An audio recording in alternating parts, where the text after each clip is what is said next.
video opens with our protagonist, Incrin, impaled by a sword. He's slumped on the battlefield, blood dripping from his neck. Bro finally got his nap, right in the middle of war. But suddenly, he wakes up again, not in the real world, but in the spirit realm.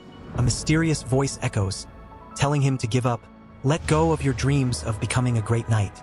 Just move on to the afterlife. But Incrin refuses that fate. He swears to get revenge.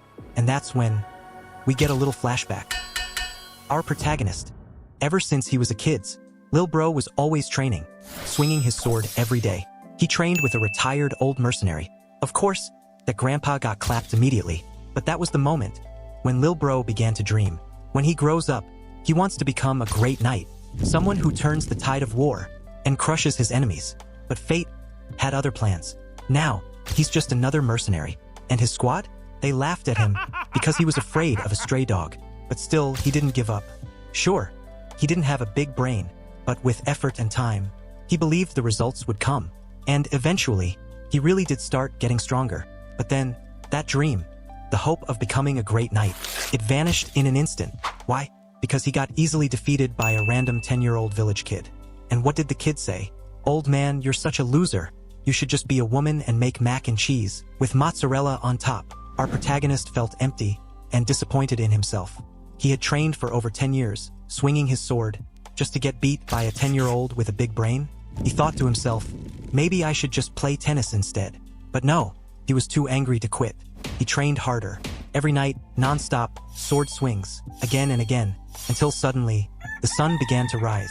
Time passed. We're back in the present. 3 years later, our protagonist has become a squad commander, second line of the Cyprus division. Way better than being a mercenary. But even now, even as a knight commander, Incrin still hasn't earned the full respect of his men. Today is a big day, the great war between the Nalala and Aspen kingdoms. And here's the crazy part. Our protagonist has died in this battle countless times, only to wake up again and again. Today is his 21st reset. He knows everything that's going to happen.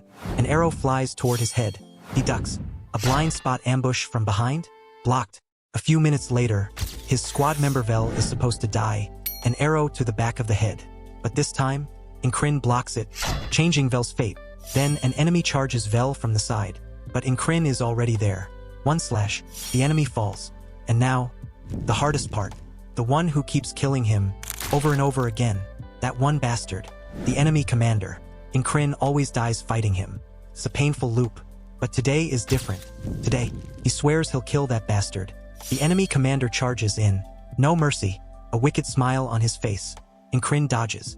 Barely. Just a few inches off. His neck would have been split wide open.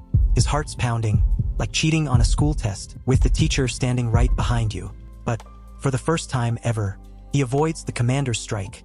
He spins around, swings his sword with all his strength. But, it's too late. The enemy commander had already turned around, and was ready to stab. Incrin screamed like a madman, but it was over. A cold blade pierced his neck. And just like that, all his effort, gone. Killed again, by the same insane commander. Bro felt so defeated. He returned to the spirit realm. That mysterious voice appeared again. Give up, it said. Accept your weakness. Stop dreaming of becoming a knight. That dream will never come. But Incrin, he refuses to give up. He opens his eyes again. Reset. Back to the day before the battle. Again. The same PTSD-inducing cycle starts all over again. This time, it's the 33rd time he's faced the enemy commander. Incrin dodges the first strike perfectly, but as he tries to counterattack, his neck is already sliced. The enemy commander is insanely fast and moves through the battlefield with the grace of a deadly dancer.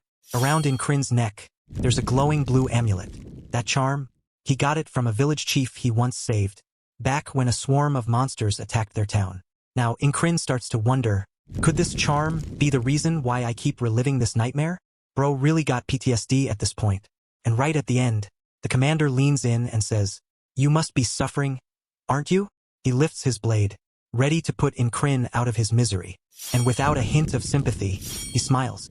Then, Incrin dies. Again. And yup. He wakes up once more, right before the battle starts, just like before. But this time, he challenges his assistant to a duel. The guy's name is Rem, a buff dude with long hair and muscles for days. Rem charges at Incrin, swinging two massive axes.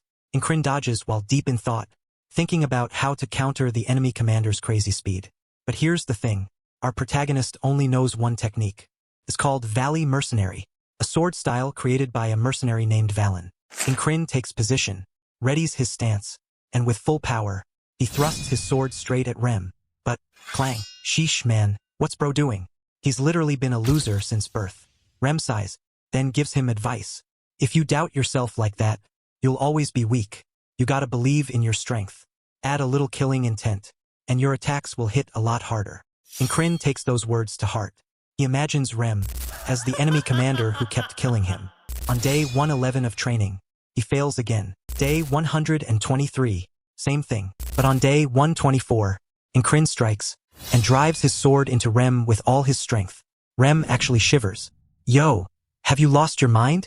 Incrin's hands are soaked in blood, and he smiles like a madman. He thinks to himself, maybe this is what that bastard commander feels every time he kills me. The next day, Incrin tests the results of his training. He charges at the enemy commander, aiming to kill, no sympathy. But sadly, his slash misses. Instead of hitting the neck, his sword scrapes against the commander's iron helmet, sending sparks flying. And in that same moment, our protagonist completely logs out of life, his neck pierced again. He collapses, body trampled, but his eyes stay open until the end. The enemy commander just smiles. He's enjoying the battlefield, loving the adrenaline rush. He raises his sword and says, "This is mercy, from me to you. Accept it, loser." But Incrin glares at him, and with his final breath, he swears, "Tomorrow, I will kill you." The charm on Incrin's neck glows. Again, time resets. Day 125. He wakes up. No words. No hesitation. Incrin rises before everyone else and prepares.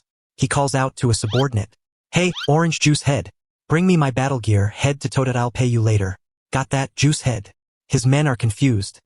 What happened to their quiet, introverted commander? Why is he acting so weird? Incrin still remembers the pain of defeat. Every time he dies, the pain is real, unbearable. He vows to surpass the limits placed upon him, and to destroy that insane commander. He trains like hell. The battle is only hours away. He prepares everything: a hidden dagger on his chest, iron leg guards, a light, sturdy shield. Then the horn sounds. The battle begins. Everyone gathers, ready to slaughter the enemy. No more talk. Incrin jumps into battle. He charges with his sword style and pierces through thick armor. He recalls every moment that killed him before. A strike to the shoulder, incoming. He spins and slices the enemy's head off. Next, a leg trap. He would have lost his footing and died. But now his leg armor holds. He crushes that bastard's skull with his shield. Then a flying axe from afar. This time, he dodges it perfectly. He turns and throws a huge rock at the enemy. So far, everything is under control. Next, he defends his squad. An arrow deflected. Vel is saved. A backstab attempt countered. The enemy is cut down. And now, the real challenge. The enemy commander. They lock eyes. Killing intent fills the air. They take their stances. The commander charges, no warning. His slash is insane. It shatters Incrin's shield, like a Mike Tyson punch. But Incrin blocks it. He throws away the broken shield and charges in. Swords clash. Sparks light up the field. Then, Incrin does something unexpected. He headbutts the commander in the chest, grabs dirt from the ground, and throws it in his face. This is war. No rules. Victory at any cost. He leaps, aiming for the commander's neck. But it's not that easy. The commander counters, slashes at Incrin. He dodges just in time. Another swing. Incrin sees it coming. He studied every move, died so many times just to learn how to win. He parries, and the enemy's sword shatters. Incrin shows no mercy. He seizes the chance. With everything he's got, he drives his blade straight through the commander's neck. The commander stumbles, blood pouring out, and finally kneels before Incrin. Just like the commander once said to him, Incrin whispers, "This is my mercy, loser." And then one clean slash. The commander's head falls. Adrenaline, relief, satisfaction. Incrin has finally broken the cycle. He shattered the wall of fate. But then, someone attacks him from behind.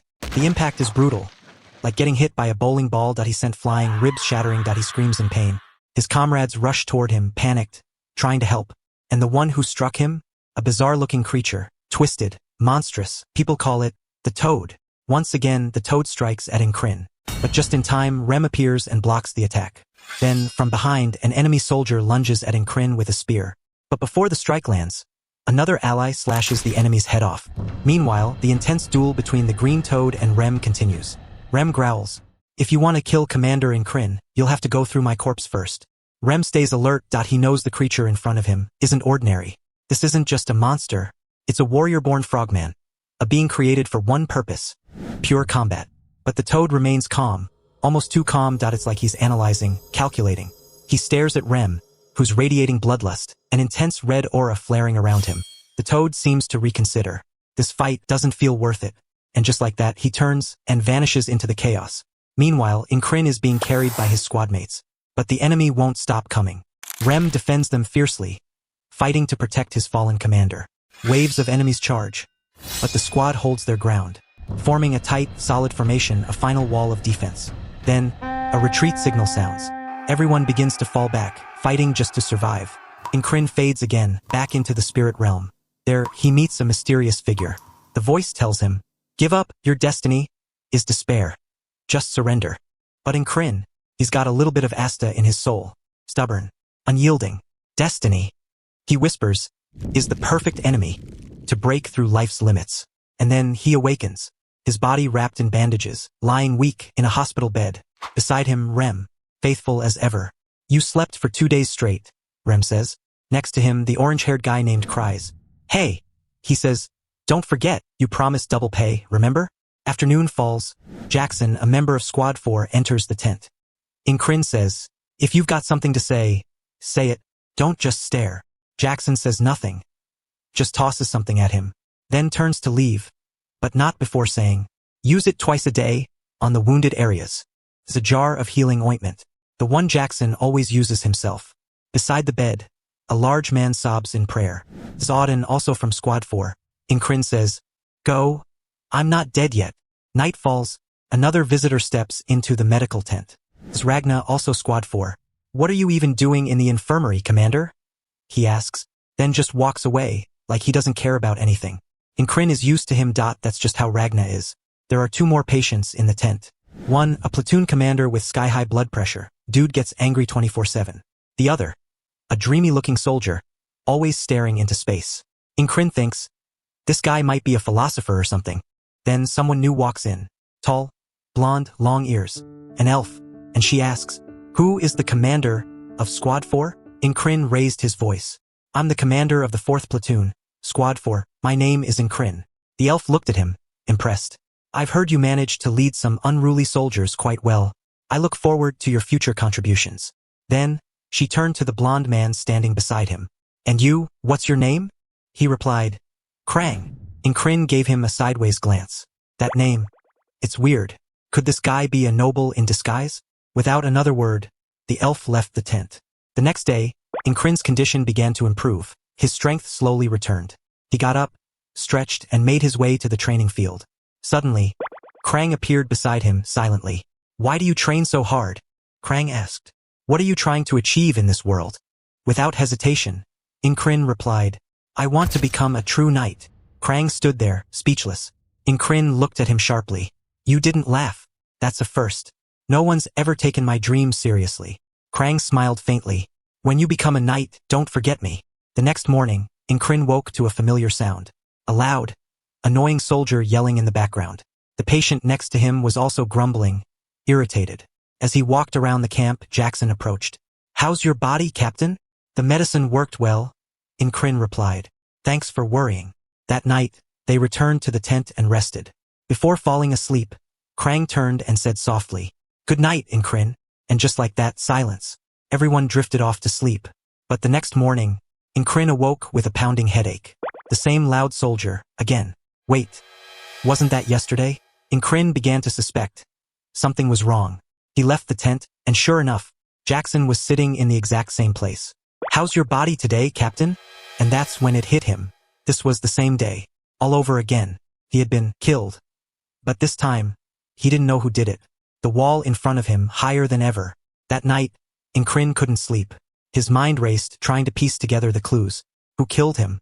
His first guess, the elven commander. She had come to see him recently, suspiciously. But while Incrin focused on that, he didn't notice the tiny poison needle that pierced his neck.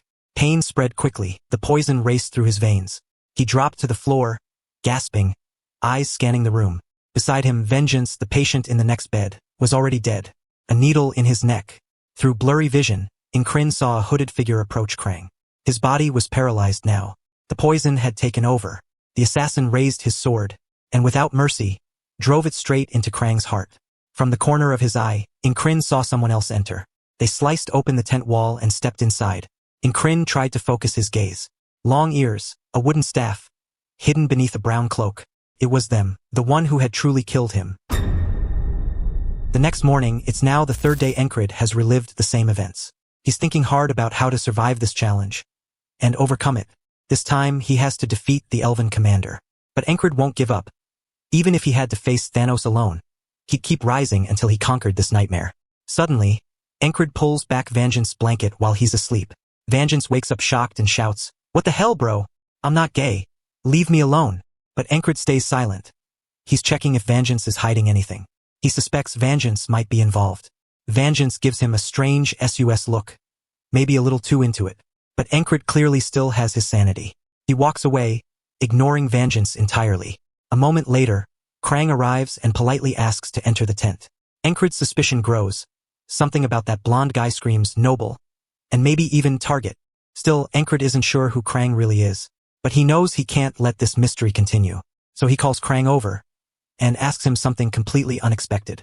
"Krang, what even are you?" Encrid asks, dead serious. Krang is clearly confused by the weird question. "I'm obviously human. What do you think I am? A circus clown?" Then, Krang replies coolly, "That's a secret." Encrid doesn't push it. He decides to leave it alone, for now. Vengeance, however, is annoyed by their weird exchange. "What's wrong with you two? Are you cows that only go moo all day?" He throws shade at Krang. "You're clearly not from around here. You smell like garbage." He even accuses Krang of being a spy from another kingdom. But Krang, with a deadly sharp glare, like Sung Jin-woo, stares at Vengeance. And just like that, Vengeance freezes, like a pitiful little snail.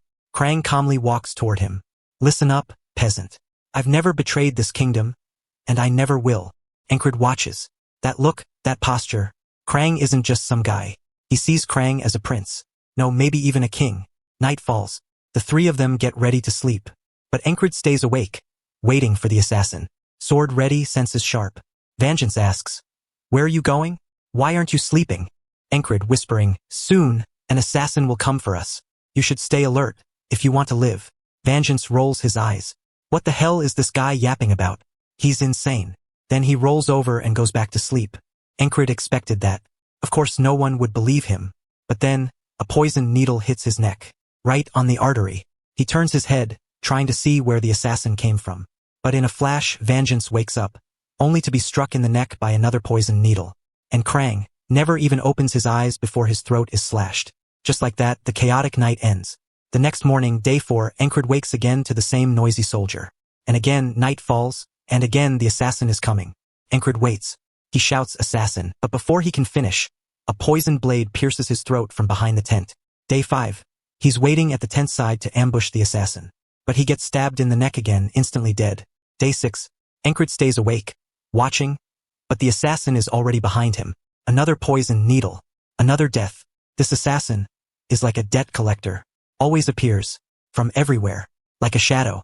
Morning again. It's the 20th day. Encrid has died 20 times. He's clearly suffering from PTSD. The assassin sees everything. He feels helpless, like a baby. And yet, Encrid smiles. "Only 20 deaths, huh?" he mutters. No matter what, he'll kill that assassin even if it takes 1,000 deaths. Now he needs to figure out how to avoid the poison needle. The rest is pure sword combat. Just then, he spots Jackson, his squad mate. Jackson is known as the perverted cat of the squad. Why? Because he loves sneaking behind enemies and instantly assassinating them. That's why they call him a pervy cat. Jackson notices the commander and asks how his wounds are doing. Encrid considers asking him for help. But that wouldn't feel like a true victory. If he's going to kill that assassin, it has to be with his own strength. Encrid asks Jackson, "If you came to kill me silently, what could I do to stop you?" Jackson pauses. Then, with a sharp stare, he says, "I don't think you could, boss. No one's ever escaped my ambush." Encrid flinches. That sounded just like the assassin. A wave of PTSD hits. Jackson sighed deeply, then turned to our protagonist and said, "Boss, if you want to survive as an assassin, you need eyes on the back of your head." The protagonist looked confused. What the hell is this kid yapping about? He thought. He asked, "What do you mean, eyes on the back of my head?" Jackson pointed toward the back of the barracks. "Boss, do you see that horse carriage over there?" The protagonist squinted. He couldn't see anything, yet Jackson somehow already knew it was there. How the hell can he even see that far without looking? He wondered. Then Jackson said calmly, "Watch it, that carriage is about to fall over." And just like he predicted, the carriage stumbled, flipped sideways, and one of its wheels popped off. The protagonist was stunned. How the hell did he predict that? Jackson smirked. "It's not magic, boss. It's not fortune-telling either. It's skill. More specifically, hearing." He explained, "I heard the rattling and squeaking from the axle. The wheel was loose, and from that sound, I knew exactly what was going to happen." The protagonist was still in disbelief. How did this pervy cat hear something that far away? "I only heard the loud clopping of hooves." Jackson grinned. "If you want to be like me, boss, start listening. Pay attention to the unfamiliar sounds, the ones you usually ignore." The protagonist nodded slowly, taking the advice to heart. That night, he sat up, closed his eyes, and breathed deeply. He began tuning into the sounds around him. The soft marching of guards on their patrol, the crackling flames of torches in the distance. But the assassin was a ghost. His presence blended with the wind. His movement made no sound. And then zip, a poison needle pierced the protagonist's neck. Just like that, he was gone. Again. The next morning came, or rather, the same morning. He had no idea how many times this loop had repeated. But he wasn't giving up. Not yet. He went straight to Jackson again. "Boss," Jackson said, "sound is a wave, and even in the silence, sound bounces off everything. Among thousands of noise waves around you, you gotta pick one. Focus on it. Own it." So from that day on, he trained his hearing. Focused like never before. The fluttering of a flag in the wind, the stomping of training soldiers, the whoosh of a breeze, and even the gentle flap of a bird about to land on the flagpole. But on the 34th night, he still failed. The needle struck his neck again. Krang was also stabbed, straight through the stomach. Again, and again, and again. Fail, fail, and fail again. But after all that pain, all that dying, and all that training, on the 40th night, he finally dodged the poison needle. He had hidden his sword under his pillow, and without hesitation, he swung it at the assassin. But his aim sucked. The attack missed. Completely. The assassin's face went pale. He was sweating, shocked that his kill failed for the first time. Meanwhile, our protagonist smiled like a madman. Finally, a fair fight. Now he could finally see his enemy. The assassin suddenly lunged forward, striking at our protagonist. But he narrowly dodged the blade, his instincts sharper than ever. As he stepped back, he thought, "This guy, he's not that good in a head-on sword fight. Maybe I can beat him." He quickly scanned the room. Vengeance was already down, dead, and off to meet the creator. But Krang was still standing, sword in hand, ready to fight. The assassin rushed forward again. Blade aimed straight for Encred's chest. Even if he wasn't great at dueling, he was still a damn assassin, a killing machine. Suddenly, a distraction. He tossed a dagger from beneath his cloak. Encred couldn't react in time. The blade sank into his chest, blood pouring. Then, a loud crash. The tent flaps burst open. It was the battalion commander. Encred, wounded but alive, instinctively swung his sword at the figure in the corner. But before he could land a strike, the assassin made his move. He hurled poison needles across the room. And just when all hope seemed lost, the commander jumped forward, shielding Encred from the poison rain. At that moment, Encred realized the truth. The commander wasn't the enemy. He was an ally. Without wasting another second, Encred tightened his grip on his blade and charged. But even with everything he had, his strike wasn't enough. The assassin blocked it barely, and in the blink of an eye vanished into the shadows. Gone. Ghosted. Encred stood there, silent, still processing what just happened. "I just got ghosted. By an assassin," he muttered. Krang stepped up behind him. "Maybe he was targeting me," Krang suggested. Encred, cold and calm, replied, "I know he was. Who would waste time on a no-name soldier like me? Or a loudmouth like Vengeance?" The commander turned to him, impressed. "You showed courage, soldier." Krang nodded. "But this is gonna be a problem. If word spreads that an assassin slipped into camp, then," Encred said, "we erase every trace, right?" Without hesitation, they burned the entire field hospital. Panic swept through the camp. Soldiers scrambled, shouting as flames roared. Just like that, every trace of the assassin was gone. Vengeance was still unconscious, sprawled on the ground like a broken corn cob. Meanwhile, Krang and the commander slipped away to safety. At long last, Encred had survived the impossible. This morning felt different. His wounds were healing slowly, and for the first time in days he could finally breathe. Vengeance woke up. "Why did you save me?" he asked. Encred grumbled under his breath. "Damn corn-haired idiot," still yelling after being saved. Then he looked at him and said casually, "Because we're comrades, idiot. That's why." Vengeance went silent, finally realizing. Meanwhile, over at the training grounds, Rem was in a shouting match with Ragna. But Rem didn't do shouting for long. With one swing of his massive arms, he lifted Ragna off the ground and tossed him into a pile of crates. But in just 1.5 seconds, bam! Ragna was back on his feet and punched Rem right in the face. Rem, fuming, punched back. Hard. Then, he pulled out his axe. Things were about to get real. Rem growled, "I'll make your head into a trophy, you punk." Ragna smirked and drew his sword. "Don't get cocky, you overgrown gorilla. I'll slice your butt in half." From a distance, Encred watched in disbelief. His head throbbed. "I swear, my squad's full of bulls. Always fighting. Always yelling." It had been 3 days since Encred returned to his squad. But early that morning, as he was still half asleep, he heard soft footsteps outside the tent. It was Jackson sneaking out to train. "Oh, did I wake you up?" Jackson asked. "I tried to leave quietly." Encred stretched and replied, "Nah, it's fine. I was planning to get up early anyway. For breakfast." Jackson smiled.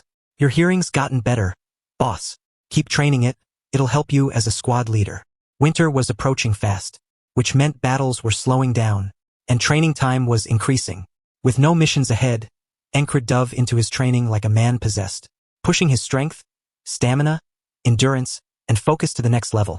But just as he finished one round of training, he spotted someone doing something insane. It was Auden. Bro went full Goggins mode, with a giant rock strapped to his back. Auden smiled and waved while doing push-ups. "This is my final rep," he said.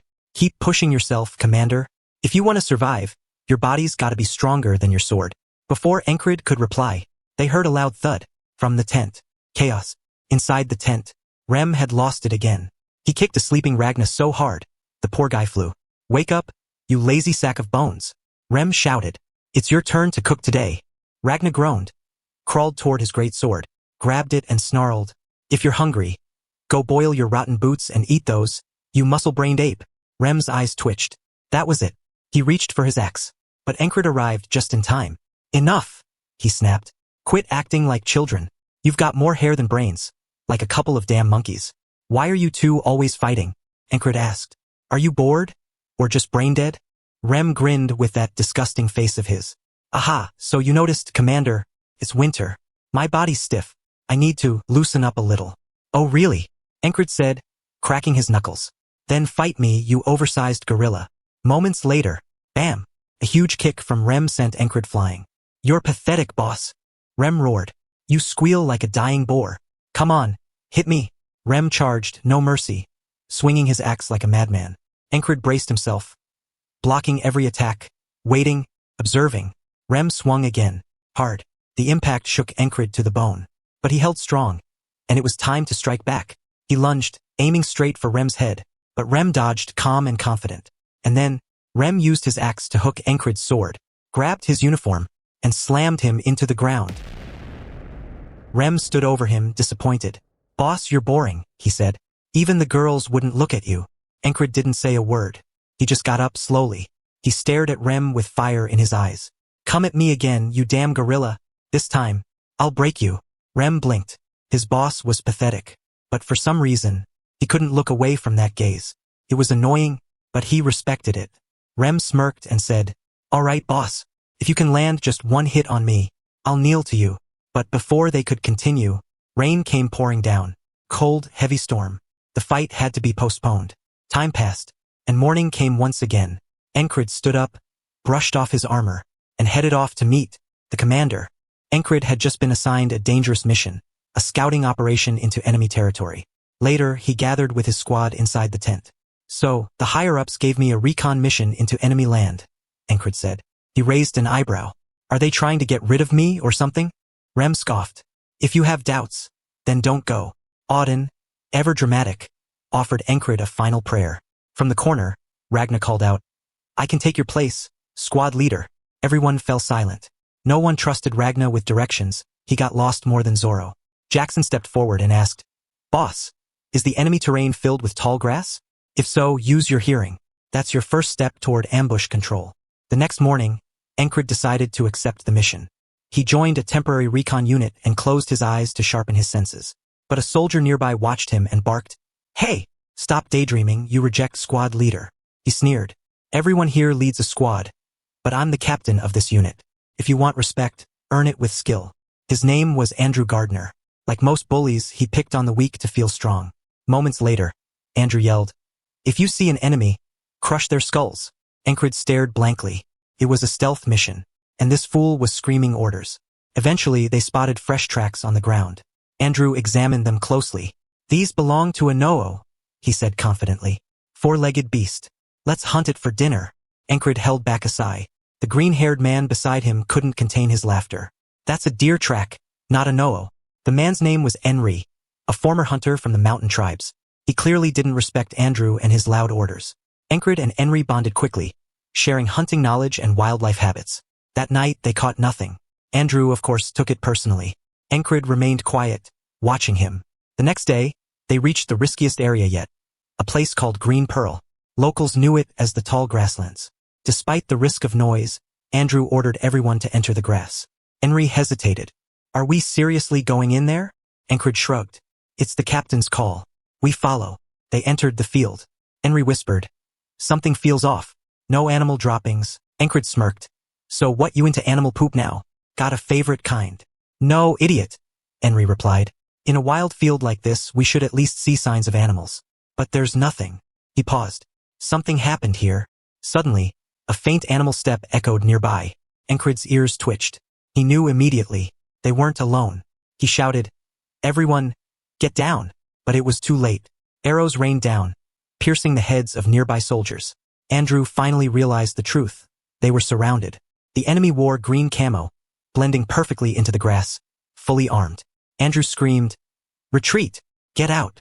But the rearmost soldier was already ambushed and killed. Now, Encred was the only one left. He ran hard, but the grasslands had become a death trap. The enemy was everywhere, and Encred was alone. But Encred, our protagonist, kept fighting with everything he had, running from the enemy troops. The enemy closed in and fired arrows at him. Bro, the enemy had no hesitation. In an instant, his body looked like a Turkish kebab, impaled by long spears from every side. And yep, like always, he came back to life, stuck in the same repeating day. Day 2.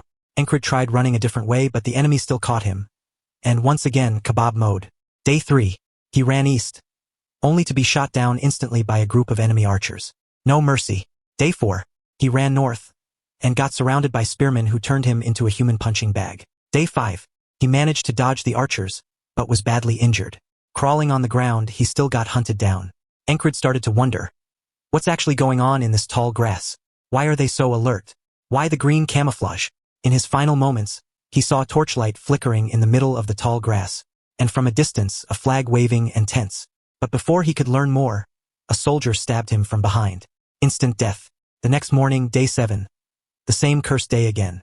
Andrew, still clueless, yelled for the unit to move in and crush whatever was hiding in the grass. Encred, after dying again and again, was starting to lose hope. Could he even survive this day? Frustration built up. He thought hard about what to do next. If this kept up, he'd never escape. He'd just keep dying for nothing.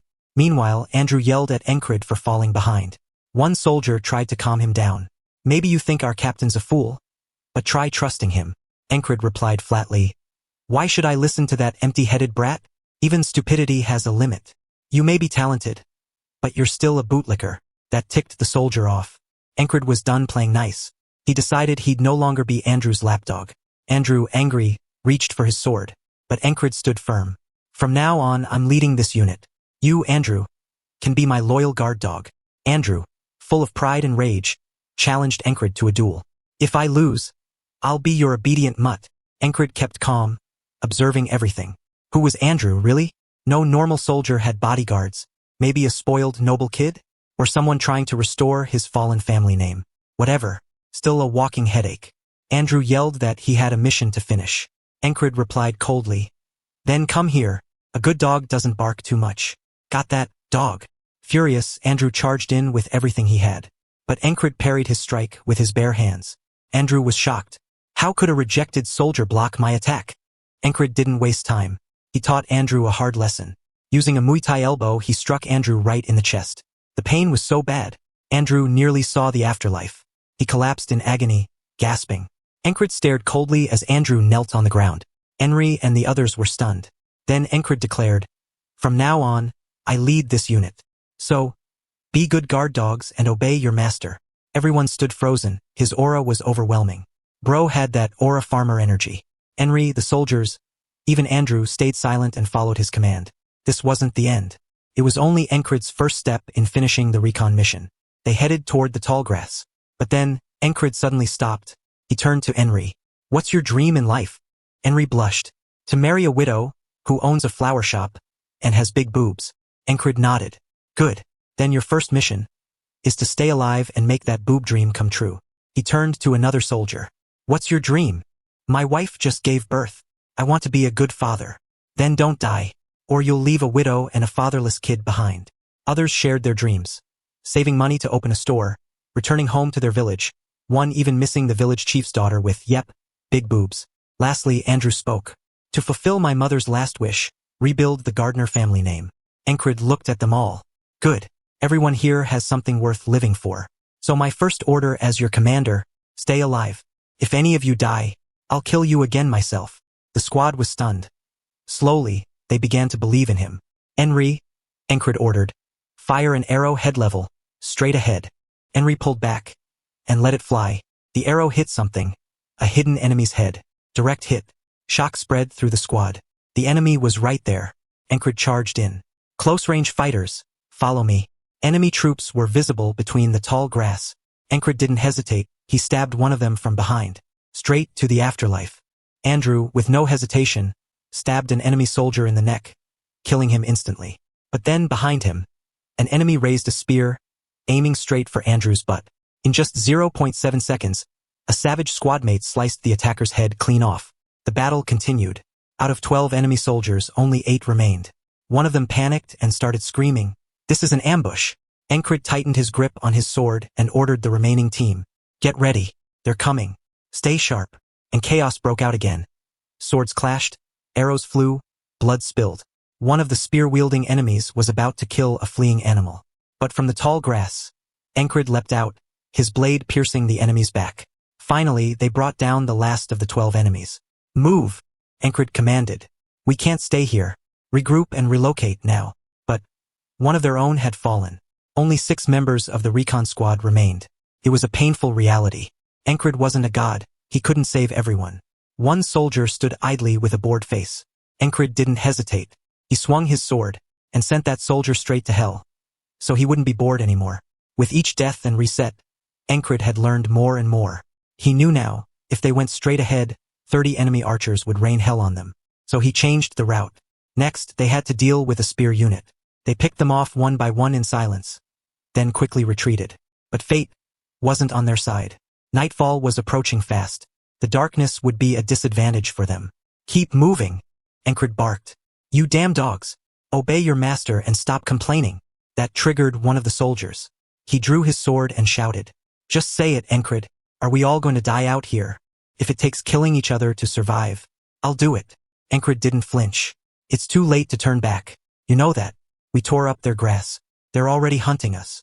The soldier stared, thinking Encred had gone mad, choosing to die with them. But Encred looked at everyone with icy eyes. "Let me make it clear. I don't want to die in this shithole either." He paused, then coldly added, "Trust me, we'll survive. All of us." Silence. Then, Andrew stepped forward, his voice steady. "I believe in him." Encred gave the signal. Everyone ducked down. "Stay quiet. Don't move till I say so." They obeyed, crawling through the grass, barely breathing. The sky darkened. The tension grew.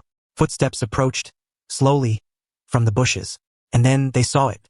The entire field was filled with enemy troops. Their hearts dropped. One whispered, "What the hell is that?" But Encred, after dying and resetting again and again, had discovered it.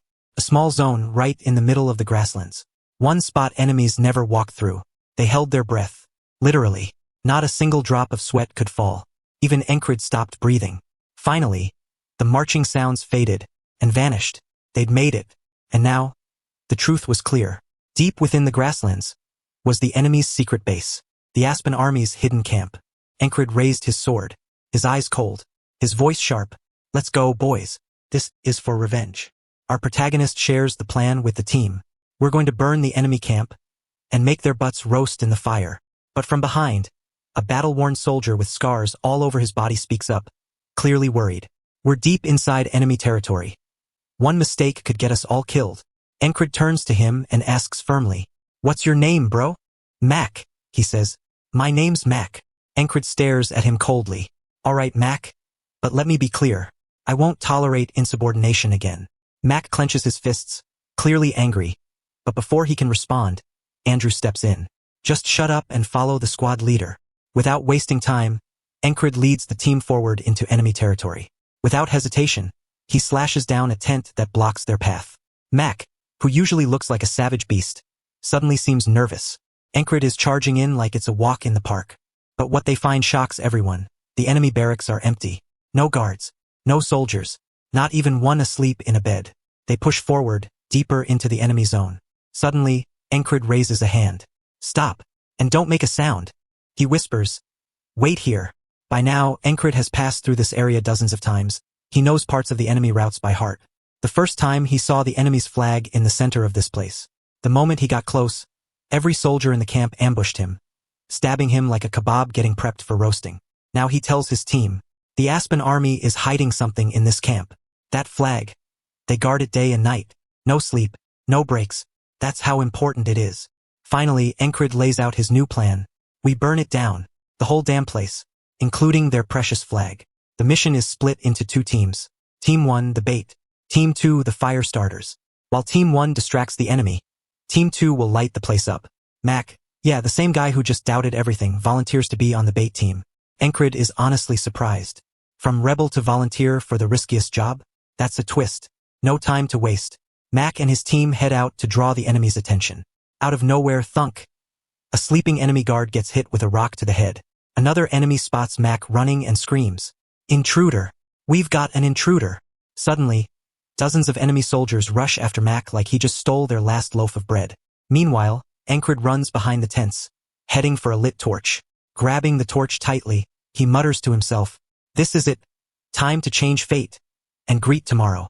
But, slash! A giant sword nearly cuts him down from behind. A massive enemy general has appeared out of nowhere. Encred narrowly dodges, but the torch is sliced in half. His face goes pale. Sweat pours down. How the hell did someone this powerful sneak up on me? Not even a sound. No footsteps. And I trained under Jackson to hear everything. Where did this guy come from? The general growls. "You damn rat. I'll slice you up and turn you into a juicy burger." But Encred remains calm and smirks. "Too bad. You're late." The general pauses, something's off. Whoosh! A fire bursts behind them. The tents are in flames. Another general rushes in, yelling, "Fire! The barracks are burning!" Another soldier shouts, "They're still here. The intruders are still in the camp." As panic spreads among the enemy ranks, Encred smiles. Everything is going just as planned. Without hesitation, he stomps forward, draws his sword, and charges the general in front of him, who's momentarily distracted. His blade almost pierces the general's skull. But this general is no joke. He moves like Superman, dodging at the last second. He even strikes a cool pose after dodging, like he just gained plus 1,000 aura points. Encred's eyes widen. This guy is insane. Slash. Encred takes a brutal hit to the stomach. He stumbles, clutching his bleeding gut, while the general stands behind him like a cold statue. "Pathetic," the general mutters. "That strike. A toddler could have done better." He walks slowly toward Encred, who's barely able to stay on his feet. The wall in front of him, the real obstacle, feels impossible to break through. Encred knows, if he fights now, he'll die. He'll have to restart this mission from day one. And just like that, he laughs. Broken, bleeding, but smiling. "If I have to die 1,000 times to kill you, so be it. That's the price I'm willing to pay." The general looks both shocked and insulted. This man's on the brink of death, and he's laughing? "Fine," the general growls. He rushes forward with his giant sword raised. "I'll chop you up and feed you to my dogs." But our protagonist doesn't back down. He blocks the massive blade with everything he's got. The sheer strength of the attack shocks him. What the hell is this dude? Is he even human? The general leaps again, lifting his massive sword, ready to slice our hero into mincemeat. Encred dodges calmly, narrowly escaping death once more. But suddenly, the general twists mid-air and slashes again from behind. Encred's eyes widen. This guy, he's not human. He's a different species entirely. Still, he raises his sword and tries to block the attack with all his might. His arms tremble. His whole body shakes. He's afraid. The general is fast, precise, and ruthless, like a lion hunting prey. With a brutal swing, the general swats Encred away like a fly. But before hitting the ground, Encred throws a small dagger at him. The general catches it with his bare hand. Encred stares, trembling even harder. This man, like a lion king, has no weakness, no flaw, no opening. With no mercy, the general raises his sword, aiming straight for Encred's head. But before the final blow, fire! It's spreading. He glances back. The entire camp is in flames, like a sea of fire devouring everything. Even the sacred flag they swore to protect is now burning to ashes. General, a soldier calls out. Are you forgetting your duty? The general hesitates. He looks back at Encred and mutters, this one won't back down without a real fight. Encred freezes, still as ice. You're a worthy warrior, the general says. Until next time. And just like that, he walks away. From behind, Andrew rushes in and yells, Captain, what the hell are you doing? He grabs Encred. Everyone's regrouping. We have to run. Without delay, Encred gives the order. Retreat. Run like losers being chased by dogs. They all run at full speed. 2 more survivors join them from the flank. 1 didn't make it. Now the scout unit is down to 5. Suddenly, Encred collapses. He's pale, barely standing. Enemy soldiers are hot on their tail, furious and bloodthirsty. But no way are they leaving anyone behind. The team charges back, willing to risk everything for Encred. Slash. Encred decapitates the closest pursuer. Max stabs another with brutal force. No hesitation. Andrew, agile and fierce, slices clean through a soldier's throat. Don't panic, Encred yells. Just keep running. We're losers, but we're damn good at it. Head into the forest, Encred mutters weakly. The snake and fox habitat. They won't follow us there. The team hesitates. That forest's deadly. How do we get through? Encred smirks despite everything. Relax. I'm a legendary hunter. I know a safe path. Encred takes the lead, and the others trust him. They plunge into a dark, foggy forest. A fox watches silently from the shadows. They've officially entered its territory. They keep running. Henri points toward a rising hill. Behind the hill, the sun begins to rise. They've survived the longest night. They finally reach the military base. Soldiers gather, shocked. What the hell happened to you guys? Encred, exhausted but alive, exhales. One hell of a day. Meanwhile, back at Aspen's stronghold, the sacred flag is nothing but ashes. This is a disaster. The enemy general mutters, we'll have to make a new one. The enemy's leader finally appears. President Grey Dog, head of the elite private force, Grey Dog Company. He looks at the general who fought Encred last night. Yo, Mitch. Was the enemy strong? That general, Mitch Hurrier, commander of Grey Dog's platoon, replies, he was average. I only stopped because of the fire. Back at the scout base, Encred sits alone in silence. He thinks about that general. How do I kill that muscle-bound freak? Meanwhile, Rem lies in bed, bored, playing with his favorite axe. TCH. The captain should have been back by now. Don't tell me he died already. With no battle in sight, Rem sighs, drowning in boredom. Across from him, Ragna wakes from his beauty sleep. He opens his eyes, and is greeted by a buff gorilla of a man standing there. What are you staring at, gorilla? You fallen for me or what? Rem rolls his eyes and mocks him. Don't flatter yourself. Ragna responds with his secret weapon. He flips him off, with his toe. That gets Rem fired up. All right, monkey boy, guess what's for dinner tonight? You. Ragna draws his sword, smirking. Let's see whose meat ends up in the soup pot, mine or yours. Meanwhile, Encred meets with the squad leader and reports everything. How he found the enemy's hidden camp and set it on fire. The commander thanks him and tells him to rest for now. Still, this result is beyond expectations. The commander mutters. Who really is this man? Outside the tent, someone calls out to Encred. It's Andrew, along with the rest of the scouting unit. He approaches, looking sincere, and bows his head. Captain, I'm sorry. I doubted you. I was rude. Then he asks, do you think we'll ever meet again? Encred smiles slightly. If fate throws us back into the same battlefield, I'm sure we will. With that, Encred turns around and walks away, quiet, steady. Behind him, Andrew bows once more. Thank you, again. His comrades follow suit, bowing in silence, their eyes filled with newfound respect. But suddenly, chaos erupts nearby. A crowd of soldiers gathers, shouting wildly. Of course, it's Rem and Ragna, fighting again, because they're that bored. Rem's face is twisted like an angry gorilla wielding a battle axe. Ragna, meanwhile, wears his signature deadpan expression. The same look he'd probably have while massacring an entire army. No emotion. Encred watches from afar, a bit stunned. He's never seen them so serious. Their clash grows fiercer. Sparks fly, axes swing, swords clash. No one's holding back. Rem roars and swings his axe full force toward Ragna. Ragna dodges, and in the corner of his eye, he sees Encred standing, fully recovered. Instantly, they both freeze. Just like that, the dumb fight ends. Later that afternoon, the entire unit begins packing up their camp. Based on intel from Encred and the scouting team, they relocate closer to the tall grass plains. And then, morning arrives. Ragna wakes up, yawns, stretches, and glances over to where Encred should be sleeping. Of course, the man's already gone. Must be training again. Ragna might look lazy, but make no mistake, he's a sword prodigy. Even without training, he could dominate most battlefields. And that's the problem. For Ragna, being strong is easy and boring. But today, something feels different. From a distance, he spots Encred training like a madman. Every movement is sharp, focused. Even with wounds still aching, Encred pushes himself harder than anyone. Ragna stares, puzzled. Why does this guy want to be strong so badly? He walks up and casually asks, "Hey, boss, why are you training like your life depends on it?" "Because I want to get stronger." Ragna frowns. "Stronger? What does that even mean?" And replies, "I want to be a true knight. The kind who can turn the tide of a war." Ragna scoffs. "A knight? Boss, that's for the gifted ones. Besides, what's so great about being a knight anyway?" Encred looks him dead in the eyes. "A true knight protects the poor, defends the ones he loves, guards his country, his people, and brings peace, even when the world is on fire." Ragna is silent. For the first time in a long while, something clicks inside him. "Maybe," he mutters, "I'll try being a little ambitious too." Then he grins and says, "Boss, want me to teach you how to really swing a sword?"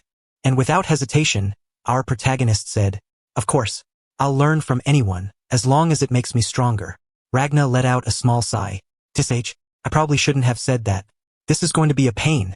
But then he looked into Encred's eyes, and what he saw was a light, a glimmer of hope. So, Ragna began teaching him the basics. He told Encred, "Forget everything you've learned so far. We start from scratch. From the very beginning." Ragna gave him two options. "Boss, you choose. Continue this bad technique, or start over from the beginning the right way." Without a second thought, Encred replied, "I'll start from the beginning, and I'll become stronger than I ever was." Ragna was shocked by how quickly he responded, without fear or hesitation. "He's seriously throwing away everything to start again, just to be stronger?" Encred asked. "So, where do I start, Ragna?" Ragna stood silent for a moment. "My boss really isn't normal." He began by helping Encred choose the right weapon. "Toss that brittle sword away. Use a longsword, it suits your strength better." He told Encred to grip the longsword with both hands, with his left hand at the back. Then asked, "Why are you gripping the sword so hard? Are you some kind of miner?" Encred answered casually, "This way it doesn't fall. Rem taught me that." Ragna was furious. "Tsh, Rem taught you that garbage?" He told his boss to get into position. And then, without warning, Ragna lunged in from the side, swinging his sword with full strength. Encred barely managed to block it. His arms trembled in pain. "What the hell, Ragna? That really hurt." But Ragna calmly replied, "Of course it hurts. If you stay that stiff, your body will always get shocked when you take a hit. That's why it hurts so much." That's when Encred understood. Ragna was telling him to relax, to stop being so tense, and be more flexible in his stance. Time passed, and they continued training. Ragna kept correcting Encred's center of gravity and body positioning. And, as expected, in a flash, Ragna defeated his boss. He paused, muttering to himself, "Damn, my boss is hopeless. I didn't realize he was this untalented." He sighed. This is going to be a long, painful process to fix all this. But Encred got back up. He grabbed his sword again, stood firm, and said, "Again, let's try that again." Ragna blinked, then smiled slightly. "All right, from the top." Just then, Rem appeared from behind. "There you are. The commander's calling for everyone to gather. The enemy is approaching fast." The commander soon declared, "Today, we fight in a full-scale battle." They moved toward the rally point. From a distance, Encred's comrades stared in confusion. They noticed something strange. The formation of the Aspen army looked bizarre. And suddenly, the enemy general unleashed a mysterious power. A thick fog began to creep over the battlefield. Everyone was stunned. Out of nowhere, a strange silence filled the air. The visibility dropped to 0. And then, there was a faint sound. Encred's ears picked it up immediately. He shouted, "That's the sound of arrows. Cover your faces." Damn it. But it was too late. Several of his comrades were killed instantly, not even given a chance to fight back. Even the commander was shaken. This fog. This isn't natural. This is an enemy tactic. A trap we walked right into. With urgency, he yelled to the soldiers, "Get down and cover your heads if you want to live." Meanwhile, the enemy general smiled. He was pleased. His magic technique had worked exactly as planned. He had spent years preparing this strategy, collecting the blood of beasts, pure water from countless lakes, and carefully infusing spells over time. He called this technique the slaughter fog.